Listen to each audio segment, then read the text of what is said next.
बिहार की सियासत एक बार फिर से सुर्खियों में बनी हुई है। बिहार में भारतीय जनता पार्टी के नेतृत्व में वरिष्ठ नेता सम्राट चौधरी सरकार चला रहे हैं। जैसा कि आप जानते हैं कि सम्राट चौधरी से पहले लंबे समय तक मुख्यमंत्री के पद पर रहे हैं जेडीयू अध्यक्ष और वरिष्ठ नेता नीतीश कुमार। लेकिन अब नीतीश कुमार इस पद पर नहीं है। दिल्ली की सियासत में वह एक्टिव हो चुके हैं और इस पद को संभालते हुए नजर आ रहे हैं सम्राट चौधरी। सम्राट चौधरी ने सत्ता में आने के बाद कई अहम फैसले लिए हैं राज्य के हित में, राज्य के विकास के लिए। लेकिन दूसरी ही ओर सम्राट चौधरी पर सवाल भी उठ रहे हैं। जैसा कि आप जानते ही हैं कि हाल ही में बिहार के भोजपुर में एक एनकाउंटर हुआ था भरत तिवारी का। जी हाँ, भरत तिवारी के एनकाउंटर के बाद बिहार की सरकार लगातार निशाने पर बनी हुई है। जन सुराज के संस्थापक और चुनावी रणनीतिकार प्रशांत किशोर ने एक बेहद बड़ा दावा कर दिया है। दरअसल सम्राट चौधरी के इस्तीफे तक अब बात कहीं ना कहीं पहुंचती हुई नजर आ रही है। हाल ही में अपने एक इंटरव्यू में प्रशांत किशोर ने डंके की चोट पर अपनी बात रखी। उन्होंने कहा कि भरत तिवारी का एनकाउंटर नहीं हुआ है, हत्या हुई है।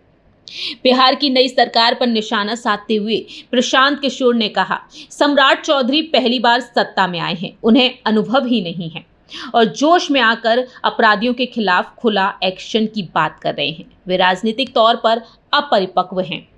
सम्राट चौधरी की खुद की आपराधिक छवि है। भोजपुर एनकाउंटर पर सम्राट चौधरी ने अभी तक एक भी संवेदना का शब्द नहीं कहा है।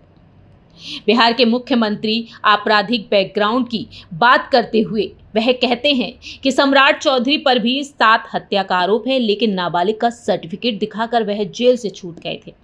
वो ज्यादा दिन तक मुख्यमंत्री नहीं रहेंगे और बीजेपी उन्हें उत्तर प्रदेश चुनाव तक बनाकर रखेगी। सम्राट चौधरी का चाल चरित्र और चेहरा मुख्यमंत्री बनते ही दिखने लगा है। वहीं उपचुनाव पर भी उन्होंने बात कही और कहा कि बिहार में बीजेपी की सबसे मजबूत सीट है बांकीपुर सीट और बांकीपुर की जनता सम्राट चौधरी के मुख्यमंत्री के रूप में चयन से नाराज है। बांकीपुर की जनता कह रही है कि उन लोगों ने सम्राट चौधरी के लिए नहीं, नीतीश कुमार के लिए वोट दिया था। मैं बांकीपुर का चुनाव लड़ूंगा, सबकी सहमति से लड़ूंगा। मेरे लड़ने से अगर बांकीपुर में बीजेपी हारती है तो मैं चुनाव लड़ने के लिए तैयार हूं। बांकीपुर का चुनाव जनसहमत संग्रह की तरह है, क्योंकि पहली बार सम्राट चौधरी के मुख्यमंत्री रहते हुए बिहार में चुनाव हो रहा है। इस तरह से भरत एनकाउंटर को लेकर उन्होंने अपनी बात रखी और सम्राट चौधरी की सरकार पर तमाम सवाल खड़े कर दिए। वैसे प्रशांत किशोर की इन बातों से आप कितना सहमत हैं? क्या वाकई में मुख्यमंत्री पद पर सम्राट चौधरी को होना चाहिए या नहीं? कमेंट सेक्शन में दर्शकों आप भी अपनी राय रख सकते हैं।